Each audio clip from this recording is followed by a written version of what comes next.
ఇక వర్షపాతం అయిపోయింది కదండి. నెక్స్ట్ మరొక ప్రధానమైన అంశం వ్యవసాయం గురించి చూద్దాం. ఈ 2023-24 ఆంధ్రప్రదేశ్ సామాజిక ఆర్థిక సర్వే ప్రకారం వ్యవసాయంలో ఏ రకమైనటువంటి ఉత్పత్తులు ఉన్నాయో లేదా ఏ రకమైనటువంటి దిగుబడులు వచ్చినాయో మనం చూద్దాం. మూడవ ముందస్తు అంచనాల ప్రకారం ఆహార ధాన్యాల సాగు విస్తీర్ణం 2022-23లో 36.8 లక్షల హెక్టార్లతో పోలిస్తే 9.45% తగ్గి 23-24లో 33.32 లక్షల హెక్టార్లుగా ఉంది. ఇప్పుడు మనం చెప్పుకున్నాం వర్షపాతంలో లోటు ఏర్పడింది, తద్వారా అది వ్యవసాయం పైన పడింది, అంటే పంటల విస్తీర్ణంపై పడింది. అందుకనే 2022-23లో 36.80 లక్షల హెక్టార్లలో మనకి పంట సాగు చేస్తే అది 23-24కి వచ్చేసరికి 33.32 లక్షల హెక్టార్లుగా సాగు అయ్యింది. అంటే 9.45% తగ్గుదల ఉంది. 2022-23తో పోల్చుకుంటే 23-24లో పంటల విస్తీర్ణం తగ్గింది. ఎంత శాతం తగ్గింది? 9.45% తగ్గింది. కారణం ఏంటి? వర్షపాతం లోటు. ఇలాగా కూడా మనం ఆలోచించవచ్చు. ఇక 2023-24లో ఆహార ధాన్యాలు మరియు సిరల్స్ మొత్తం ఉత్పత్తి 146.65 అంటే 146.65 లక్షల టన్నులు. ఇది 2022-23 ఉత్పత్తి చేసిన 168.41 లక్షల టన్నుల కంటే 12.92% తక్కువ. చూడండి, వెరీ వెరీ వెరీ ఇంపార్టెంట్. ఇప్పుడు ఆహార ధాన్యాల ఉత్పత్తిలో చూసుకుంటే 2022-23లో ఆహార ధాన్యాల ఉత్పత్తి ఎంత అయ్యా అంటే మనకి 168.41 లక్షల మెట్రిక్ టన్నులు. అంటే 168.41 లక్షల మెట్రిక్ టన్నులు. అదే 2023-24లోకి వచ్చేసరికి మనకి 146.65 లక్షల మెట్రిక్ టన్నులుగా ఉంది. ఇక్కడ మనం చూడండి, అంటే 22-23లోనేమో 168.41 లక్షల మెట్రిక్ టన్నులుగా ఉన్నటువంటి ఆహార ధాన్యాల ఉత్పత్తి, ఆహార ధాన్యాలు లేదా సిరల్స్ గింజ ధాన్యాల ఉత్పత్తి మనకి 168.41 లక్షల మెట్రిక్ టన్నులు ఉంటే అది 23-24లో 146.65 లక్షల మెట్రిక్ టన్నులైంది. అంటే గత ఆర్థిక సంవత్సరంతో పోల్చుకుంటే తగ్గింది. ఎందుకని తగ్గిందంటే ఆల్రెడీ మనం చెప్పుకున్నాం, వర్షపాతం తగ్గింది, తద్వారా వ్యవసాయ భూమి తగ్గింది, అంటే సాగు చేసినటువంటి భూమి తగ్గింది. అది ఎఫెక్ట్ పంటల ఉత్పత్తుల మీద పడింది. ఓకే, ఇక్కడ అర్థమైంది కదండి. మరి ఎంత శాతంలో తీసుకున్నప్పుడు గత ఆర్థిక సంవత్సరం కంటే 12.92% తగ్గింది. ఆహార ధాన్యాల ఉత్పత్తి 12.92% తగ్గింది. సో ఆహార ధాన్యాల ఉత్పత్తి 12.92% తగ్గింది 2023-24 ఆర్థిక సంవత్సరంలో. ఈ యొక్క ఆంధ్రప్రదేశ్ సామాజిక ఆర్థిక సర్వే 23-24 ప్రకారం ఆహార ధాన్యాల ఉత్పత్తి మనకి 146.65. ఇది గత ఆర్థిక సంవత్సరంతో పోల్చుకుంటే 12.92% తగ్గింది. ఇక రైతు భరోసా పథకం కింద భూమి ఉన్న రైతు కుటుంబాలకు PM కిసాన్ కింద భారత ప్రభుత్వం నుంచి వచ్చే 6,000తో కలిపి సంవత్సరానికి 13,500ను 3 వాయిదాల్లో, అనగా మే నెలలో 7,500 రూపాయలు, అక్టోబర్లో 4,000 రూపాయలు మరియు జనవరిలో 2,000 రూపాయలు ఇవ్వటం జరుగుతుంది. ఇది వెరీ వెరీ ఇంపార్టెంట్. అంటే నూతనంగా ఏర్పడినటువంటి ప్రభుత్వం 13,500 రూపాయలు ఇవ్వడానికి మనకి ముందుకు రావడం జరిగింది సంవత్సరానికి. ఇది దేంతో కలిపండి? PM కిసాన్ పథకం కింద, అంటే ప్రైమ్ మినిస్టర్ కిసాన్ పథకం కింద కేంద్ర ప్రభుత్వం 6,000 రూపాయలు మంజూరు చేస్తే దానికి అదనంగా 7,500 రూపాయలని మన రాష్ట్ర ప్రభుత్వం కలిపి మొత్తం 13,500 రూపాయలను ఏ పథకం కింద అండి? రైతు భరోసా పథకం కింద ప్రతి రైతుకు ఇవ్వనుంది మన రాష్ట్ర ప్రభుత్వం. అయితే ఈ 13,500 రూపాయలు ఎలా ఇవ్వనుందండి అంటే ముందుగా మనకి మే నెలలో అంటే మనకి జూన్ నెలలో ప్రారంభమయ్యేటువంటి నైరుతి ఋతుపవనాలతోటి ఖరీఫ్ సీజన్కి ముందుగానే మనకి మే నెలలో 7,500 రూపాయలు, ఆ తర్వాత ఖరీఫ్ సీజన్ అయిపోయిన తర్వాత రబీ సీజన్ ప్రారంభమయ్యే ముందు 4,000 రూపాయలు అక్టోబర్ నెలలో, ఇక జనవరి నెలలో 2,000 రూపాయలు, కలిపి మొత్తం 13,500 రూపాయలను రైతు భరోసా పథకం కింద రైతులకు ఇవ్వనుంది మన ప్రభుత్వం, రాష్ట్ర ప్రభుత్వం. Okay, right. ఇక ఆంధ్రప్రదేశ్ ప్రభుత్వ బడ్జెట్ నుండి ఎస్సీ ఎస్టీ బీసీ మైనారిటీ కేటగిరీకి చెందిన భూమి లేని కౌలు రైతులు ఎఫ్ఓఎఫ్ఆర్ సాగుదారు కుటుంబాలకు సంవత్సరానికి 13,500 ఆర్థిక సహకారం 3 వాయిదాల్లో అందించడం జరుగుతుంది. ఇప్పుడు చెప్పుకున్నాం కదా 13,500 రూపాయలను 3 వాయిదాల్లో అందించడం జరుగుతుంది. మొదటి వాయిదా మేలో 7,500 రూపాయలు, రెండవ వాయిదా అక్టోబర్లో 4,000 రూపాయలు, మూడవ వాయిదా జనవరిలో 2,000 రూపాయలు, మొత్తంగా వెరిసి 13,500 రూపాయలు ఆర్థిక సహాయం అందించనుంది ప్రతి రైతుకు. ఎవరండి? ఎస్సీ ఎస్టీ బీసీ మైనారిటీ కేటగిరీకి చెందినటువంటి భూమి లేని రైతులకు, రైతులకు. మరి ఇక్కడ ఆర్ఓఎఫ్ఆర్ అంటే ఏంటండి? Recognition of forest rights. So recognition of forest rights.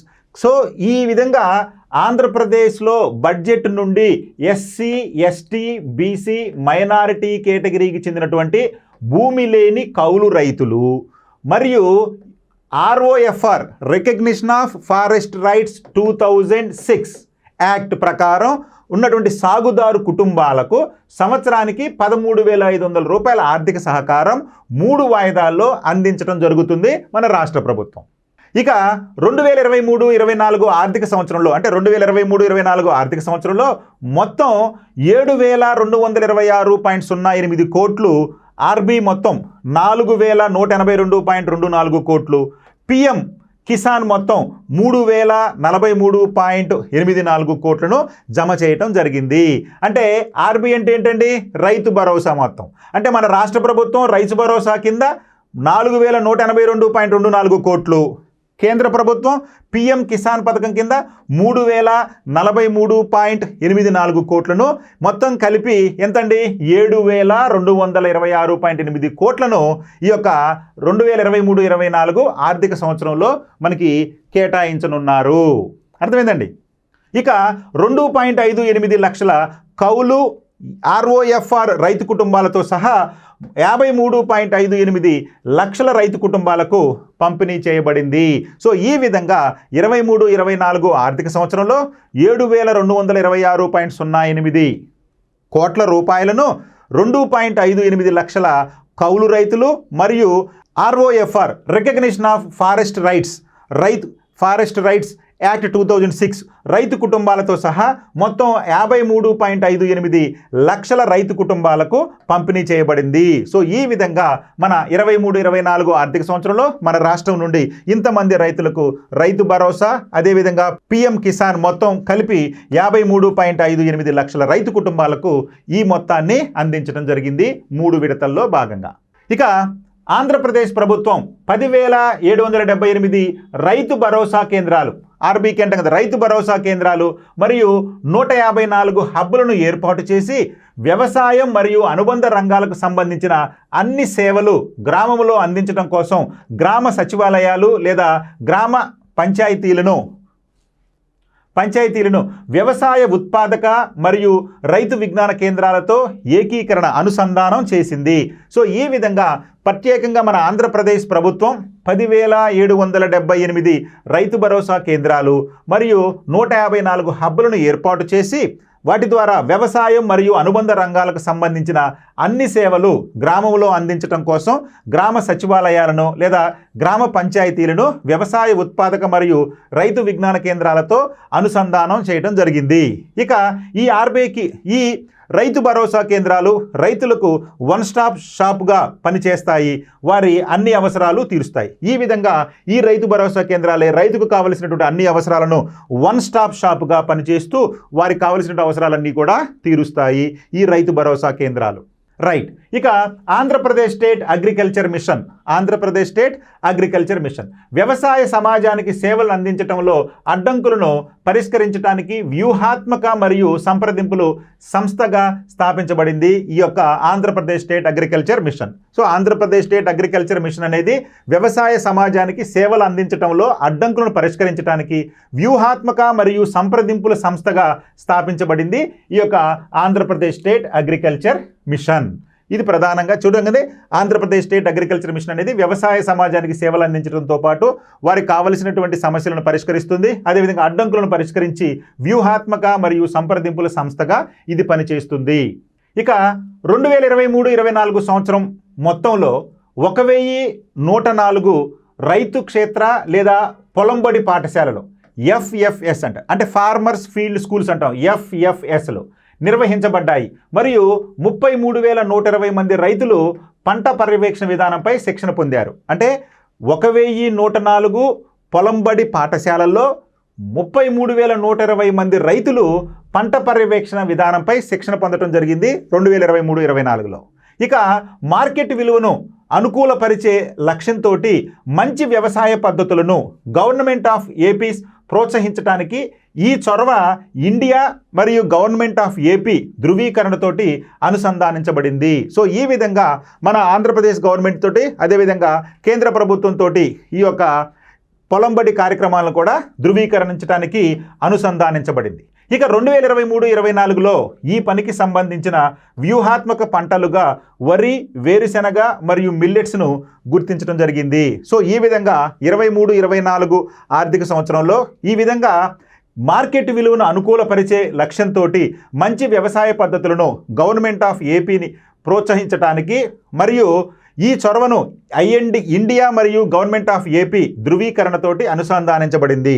అయితే ఈ అనుసంధానించబడినటువంటి విధానానికి వ్యూహాత్మకమైనటువంటి పంటలుగా వరి, వేరుశెనగ మరియు మిల్లెట్స్ను గుర్తించడం అనేది జరిగింది.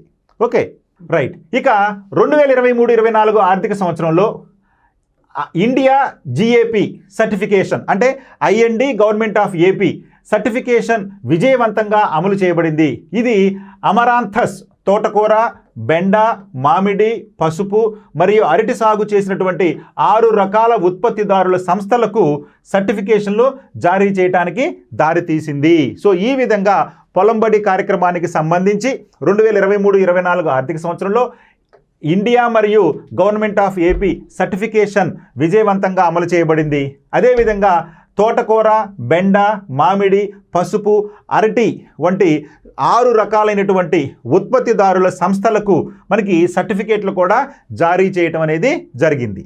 ఇక ఇదే సమయంలో రాష్ట్రీయ కృషి వికాస్ యోజన ఆర్కేవీవై రాష్ట్రీయ కృషి వికాస్ యోజన కింద మొత్తం 2,312 మంది రైతులు చేరటం జరిగింది. ఫలితంగా 198.7 కోట్ల లాభం చేకూరింది. సో ఈ విధంగా ఆర్కేవీవై రాష్ట్రీయ కృషి వికాస్ యోజన కింద మొత్తం 2,312 మంది రైతులు చేరటం ఫలితంగా వారికి 198.70 కోట్లు లాభం చేకూరటం జరిగింది.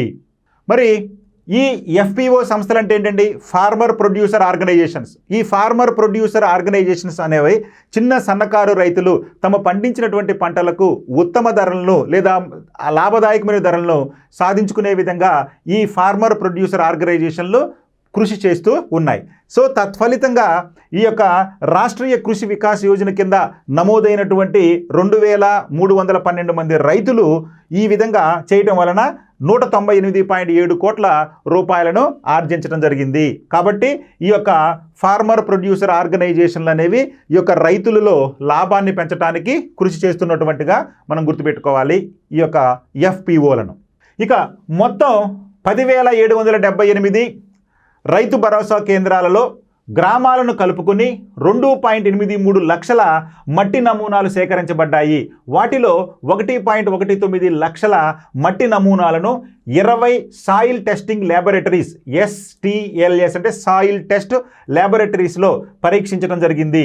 మరియు 1.05 లక్షల మట్టి నమూనాలను soil health card SHC soil health card పోర్టల్లో కూడా అప్లోడ్ చేయడం జరిగింది. అంటే ఈ రైతు భరోసా కేంద్రాలలోనే మనకి పొలంబడి కార్యక్రమాలు, అదేవిధంగా farmer producer organisations farmer producer FFOలు, అదేవిధంగా ఈ సాయిల్ టెస్టింగ్ ల్యాబొరేటరీస్ ఇవన్నీ కూడా ఈ రైతు భరోసా కేంద్రాల్లో రైతులకు అందుబాటులో ఉన్నాయి. సో అంతేకాకుండా ఈ యొక్క రైతులు మట్టి నమూనాలను సేకరించి వాటిని టెస్ట్ చేసిన తర్వాత ఈ సాయిల్ హెల్త్ కార్డులను కూడా మంజూరు చేయటం, తద్వారా వాటిని పోర్టల్లో కూడా అప్లోడ్ చేయటం అనేది జరిగింది. ఇక పురుగు మందుల వినియోగం ఇటీవల సంవత్సరాలలో గణనీయమైనటువంటి తగ్గుదలను ప్రదర్శించింది.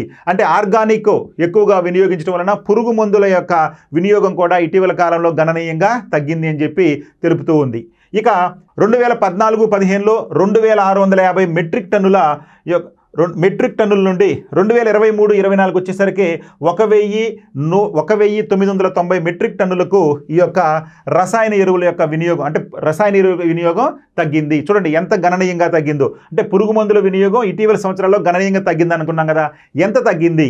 2014-15లో 2,650 మెట్రిక్ టన్నుల పురుగు మందులను వినియోగిస్తే అది 2023-24 వచ్చేసరికి 1,990 మెట్రిక్ టన్నులకు తగ్గింది. ఏదండి? పురుగు మందులు, అంటే క్రిమి సంహారకాలుగా గుర్తుపెట్టుకోవాలి. రసాయన ఎరువులు కాదండి, ఎరువులు కాకుండా క్రిమి సంహారకాలు. పురుగు మందులు అంటే క్రిమి సంహారకాలు. 2014-15లో 2,650 మెట్రిక్ టన్నులు ఉపయోగిస్తే 23-24 వచ్చేసరికి కేవలం 1,990 మెట్రిక్ టన్నుల పురుగు మందులు మాత్రమే వినియోగించడం జరిగింది. ఇక సున్నా వడ్డీ పంట రుణాల పథకం కింద 2021-22 రబీ సీజన్లో పొందినటువంటి పంట రుణాలకు సంబంధించి 28 ఫిబ్రవరి 2024న 4.48 లక్షల మంది రైతులకు 84.30 కోట్ల వడ్డీ రాయితీ పంపిణీ చేయబడింది. సో ఈ విధంగా సున్నా వడ్డీ పంట రుణాల పథకం కింద 21-22లో రబీ సీజన్లో పొందినటువంటి పంట రుణాలకు సంబంధించి 28 ఫిబ్రవరి 2024న 4.48 లక్షల మంది రైతులకు 84.30 కోట్ల వడ్డీ రాయితీ చేయబడింది.